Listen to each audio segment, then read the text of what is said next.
स्वागत है। आज हम बात कर रहे हैं जेफ केलर की किताब एटीट्यूड इज एवरीथिंग के बारे में। जी। किताब का जो निचोड़ है वो एकदम सीधा है। हमारा नजरिया, हमारी सोच यही तय करती है कि हम सफल होंगे या असफल। बिल्कुल, जैसा सोचोगे वैसा बनोगे वाली बात। हाँ, एग्जैक्टली। तो आज हम इसी किताब की जरूरी बातों को समझने की कोशिश करेंगे। देखते हैं कि सोच बदलकर क्या सच में जिंदगी बदल सकती है। जरूर। तो चलिए शुरू करते हैं। पहली और शायद सबसे बड़ी बात जो किताब कहती है वो है हमारी सोच की ताकत। हाँ, पहला हिस्सा इसी पर है। सोच बदलो, जीवन बदल जाएगा। ये सुनने में थोड़ा मतलब सिर्फ पॉजिटिव सोचने जैसा लगता है, पर क्या ये इतना ही है? नहीं नहीं, ये उससे कहीं ज्यादा गहरा है। ये सिर्फ अच्छा सोचो नहीं है, ये है एक मेंटल फ्रेमवर्क बनाना। मतलब आप दुनिया को देखते कैसे हैं। अच्छा, मेंटल फ्रेमवर्क। जैसे जैसे? जैसे अगर किसी को खुद पर यकीन है तो उसे वो मौके दिखेंगे, वो रास्ते दिखेंगे जिन पर वो चल सकता है। और अगर कोई नेगेटिव सोचता है तो वो शायद उन मौकों को देखेगा ही नहीं, या देखकर भी कहेगा अरे या ये मेरे लिए नहीं है, ये मुश्किल है। हम्म। तो ये जो अंदर का विश्वास है ना, ये सीधे सीधे असर डालता है कि आपको बाहर क्या संभावनाएं दिखती हैं। समझ गई। मतलब हमारा अंदरूनी नजरिया ही तय करता है कि बाहर हमें क्या दिखता है या हम क्या करने की कोशिश करते हैं। ओके। बिल्कुल। तो ये तो हुई सोच की बात, हम्म। लेकिन किताब सिर्फ सोचने पर तो नहीं रुकती होगी। नहीं, बिल्कुल नहीं। दूसरा अहम हिस्सा है हमारे शब्द और हमारे काम। एक्शन। शब्द, वो कैसे? किताब कहती है कि हम जो बोलते हैं उसका असर सिर्फ दूसरों पर नहीं होता, सबसे ज्यादा असर तो हमारे अपने दिमाग पर होता है। अच्छा। हाँ, वो जो हम खुद से कहते हैं ना, जैसे मैं ये नहीं कर सकता, ये हम्म। सुनने में छोटी सी बात लगती है, पर ये बहुत पावरफुल है। हाँ, ये तो है। आदत पड़ जाती है ऐसा सोचने की। बिल्कुल। तो किताब कहती है इसे बदलो। मैं नहीं कर सकता की जगह कहो मैं कोशिश कर सकता हूं, या सीधे मैं ये कर सकता हूं। ये सिर्फ शब्द नहीं है, ये आपकी सोच को, आपके माइंडसेट को बदल रहे होते हैं। और कामों के बारे में एक्शन। वही चीज, हर काम को पूरे जोश से, पूरी लगन से करना। ये सिर्फ बाहर वालों को दिखाने के लिए नहीं है। जब आप कोई काम उत्साह से करते हैं ना, हाँ। तो वो आपके अंदर की पॉजिटिविटी को और पक्का करता है। ये एक तरह का फीडबैक लूप है।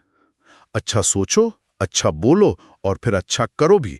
वो एक्शन उस सोच को और मजबूत बनाता है। वाह, मतलब अंदर और बाहर का कनेक्शन, सोच, शब्द और फिर एक्शन, ये तीनों जुड़े हुए हैं। एग्जैक्टली। ओके, तो तीसरा हिस्सा फिर किस बारे में है? सोच हो गई, शब्द और एक्शन हो गए। तीसरा हिस्सा है अब आगे बढ़ो। मतलब असल में एक्शन लो। इसमें आता है डर का सामना करना, उसे जीतना। डर तो लगता है सबको। लगता है, पर किताब कहती है कि डर के आगे ही जीत है, वो वाली बात। डर को समझो और फिर भी एक्शन लो, और साथ ही अपने लिए एकदम साफ लक्ष्य तय करो। लक्ष्य तय करना, हाँ, ये जरूरी है। और फिर उन पर फोकस करो। लेकिन यहाँ एक और जरूरी बात है, असफलता। हाँ, असफलता, उससे कैसे डील करें? क्योंकि गिरते तो सब है ना। बिल्कुल। और किताब कहती है कि असफल होने से डरो मत, उसे एक लर्निंग अपॉर्चुनिटी की तरह देखो।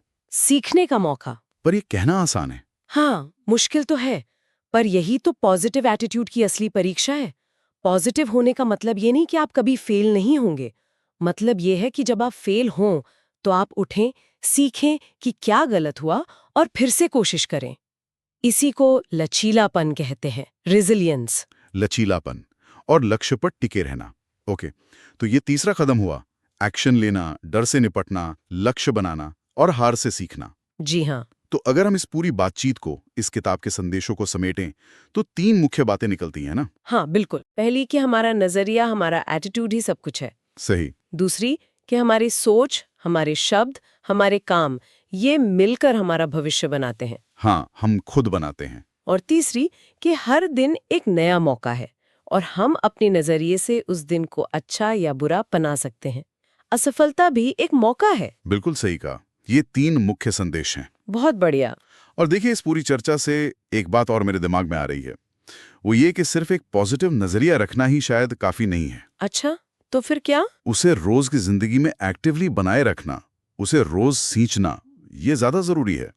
मतलब सिर्फ सोच लिया या कह दिया, वो ठीक है, पर उसे अपनी आदत कैसे बनाएं? हाँ, ये एक अच्छा सवाल है। तो सवाल ये उठता है कि ऐसी कौन सी छोटी रोज की आदत हो सकती हैं जो इस पॉजिटिव सोच को, इस एटीट्यूड को लगातार मजबूत करती रहे।